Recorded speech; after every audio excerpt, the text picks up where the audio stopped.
If you have a $14.95 book, you have to give away 65%, and you're paying $5 to $7 for this book. You're losing money every time you sell a book.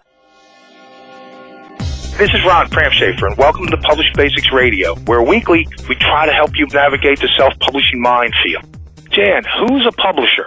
We have on our website 10 steps that you must take if you want to be a publisher. And that involves more than writing, editing, and designing. It involves writing a marketing plan, doing research on your product. It involves so many things. We've compacted it into the 10 simple things that will tell you whether or not you're a publisher.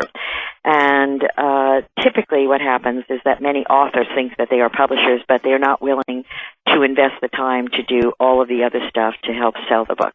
That makes them more of an author as opposed to a publisher.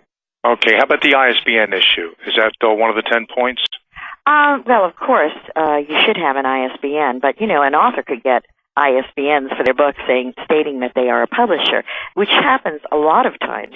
Somebody decides to come into publishing because they haven't been able to find a publisher for their product, or they don't want to do the editing that a publisher says they're going to do, many reasons, and then they go out and get an ISBN. That is a step in the publisher process. Just obtaining an ISBN does really, in my opinion, not make you a publisher. It does in the eyes of Bowker, but it doesn't in mine. All right. Okay, now what's the difference between a traditional publisher, a vanity publisher, and a self-publisher? Well, sometimes they all merge together, unfortunately, and it's kind of hard to define them. But let me go through a couple of steps. Many people begin as self-publishers. Many people within PMA have begun as self-publishers because they know a topic better than anybody else, and they decide to publish on that topic.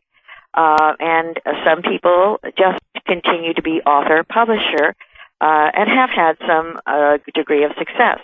However, there is another step that's taken by many self-publishers, which is they start publishing about a theme or a topic, and they find out that in order to be a publisher and an author and all that it requires, in order to build a company, they want to stay around the same theme, but they develop other authors, and that moves them into the world of independent publishing. When they start taking on other authors, probably on the same subject matter because they do know that subject matter very well, that moves them into the world of becoming an independent publisher. But the vanity part is very, very difficult to describe. There are some easy ones. There are some major houses in New York who go around the country and they put ads in newspapers, say that they're looking for manuscripts. Attention authors. Attention authors. Full-page ad. And you can just give me X amount of money, anywhere from $5,000 to $30,000, even more expensive than that in some instances. And they tell you that your book is wonderful. Many times they don't edit your book. They, in fact, let misspellings that you have in your manuscript go straight through to the printed copy. They will print your book for you or design a book, print it for you, deliver you about maybe, 10 copies of the book. And then in 6 months, when this book doesn't sell through, they will tell you that now they're going to trash your book, or this is your opportunity to buy X amount of copies at 50% of the cover price. Now, you've already spent $30,000 for this book. That is vanity. That is typically vanity. All right. And there, I add in there now subsidy, all these different words. I love like George Orwell, 1984 is like my favorite book. Okay, subsidy publishing seems to be something that's grown out of vanity. Vanity's bad, subsidy's good. Well, is there any difference? Yes, there is a difference. Subsidy could be vanity. It could be something else as well. But subsidy at this point also could be vanity. You have to really search out what is meant by subsidy. If it's a sharing of roles, if it's a publisher who is willing to work with you to market your product, to do the sales on your product, and you're subsidizing the print and you have a 50-50 relationship, that might be something that is legal. But I would definitely search every subsidy publisher out there and find out their good points and their shortcomings by talking to other people who are working with them. I know some very good subsidy houses, and I know some very dreadful subsidy houses.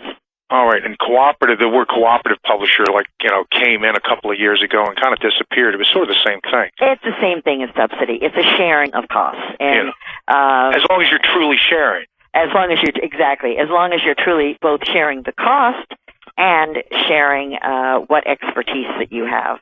The person normally that is doing subsidy is normally bringing in expertise on editing and design and in marketing. Now, here's a tricky one. This is in the last 4 or 5 years, this has kind of creeped in. What is a POD publisher? Well, I don't believe POD should be used in the same term as publishing. POD is a technology, and it's a very good technology. It's print on demand, but it is not a publisher in my opinion. POD is a printing process, and what it allows people the opportunity to do is many times get a few copies of a book with a minimal investment, and if they do the proper steps of getting it designed, getting it edited, they can have a decent-looking book. However, the industry is not ready to accept POD books, and when I say the industry, I mean primarily the bookstores and the libraries.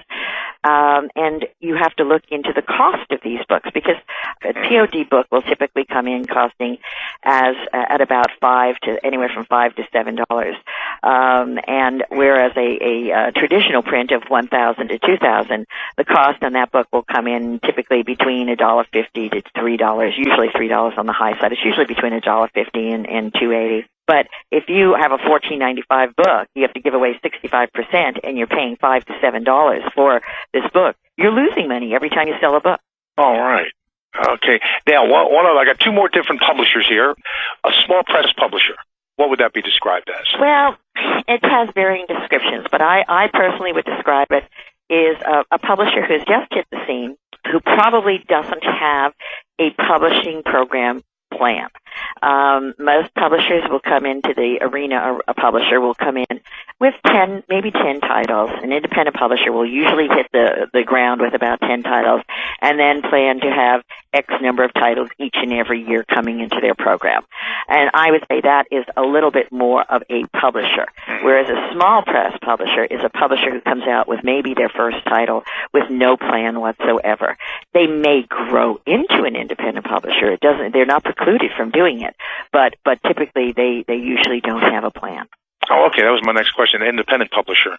Yeah. That's a step up from a small press publisher. Well, it is in that they normally have a marketing program plan. They will have a plan to develop an active backlist, and they will have a plan to develop X number of front lists each and every season. And, the book publishing industry has 2 seasons.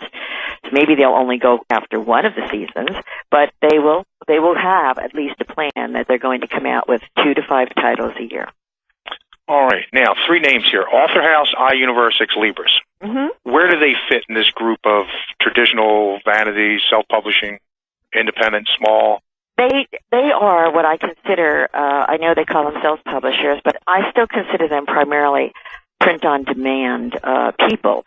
They offer a decent service to people who want to get their books into print, but they are print on demand. So I consider them more so printers. Although I do know that iUniverse has 2 different tiers of people, and they offer different services. Personally, I still consider them to be print on demand. Okay, because it's funny, because at first I did interviews with all the presidents of iUniverse, and I know Susan Driscoll very well. She's a sweetheart, and Author House, and the finance VP at Ex Libris, and it seems like between them, the bottom line is they with all the bells and whistles, they average somewhere between like 100 and 200 bucks. That's their average sale, and that like 65% of them are bought by the author, right? And another 17% are bought more or less by an author through the website, so it doesn't leave many that are being sold out in the channel. Right. The POD can sell on the website, but you're right, because you see the libraries and the bookstores, typically, more so the bookstores, are not allowed to buy these books because, first of all, most of them are non-returnable, although some of their policies have been changed so that they are accepting returns. But more importantly, it's doing the math, seeing how much you're paying per unit, and seeing, can you afford to paper the bookstore shelves with books that cost $7 or $8 that you may get back damaged. I tend to think not. And the bookstores won't buy them. They just know that these people cannot afford the return. All right, Jan. Well, it was really great talking to you this morning. Good talking to you as well. Thank you for calling. For Publishing Basics Radio, this is Ron Crampshafer. See you next week.